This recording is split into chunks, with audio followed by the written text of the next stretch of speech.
चालू महिन्यात आगाऊ घरपट्टी भरल्यास 8% कर सवलत. महापालिकेचा निर्णय. एप्रिल महिन्यात सर्वाधिक सुट्ट्या असल्यानं एप्रिलची सवलत मे महिन्यात. घरपट्टी कराची रक्कम आगाऊ भरण्याकरता एप्रिलमध्ये 8% कर सवलत देण्यात आली होती.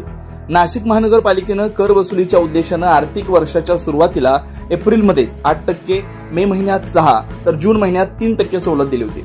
मात्र एप्रिल महिन्यामध्ये 30 दिवसातील 12 दिवस साप्ताहिक व शासकीय सुट्ट्या आल्यानं एप्रिलची सवलत मे महिन्यातही लागू करण्यात आली.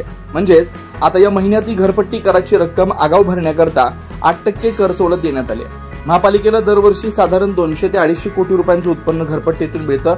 एवढंच नव्हे तर बिले वाटपास विलंब तसेच कर सवलतीच्या कालावधीत अंशतः बदल करण्यात आल्यामुळे जून 2025 पर्यंतच्या रकमेवरील प्रतिमासिक 2% लागू होणारी शास्ती 1 ऑगस्ट 2025 पासून नियमित लागू करण्यात येणार आहे. तरी नागरिकांनी घरपट्टी कराची रक्कम भरून मनपा सहकार्य करावं असं आवाहन नाशिक मनपाच्या वतीने करण्यात आलं. 9 न्यूज महाराष्ट्र ब्युरो, नाशिक.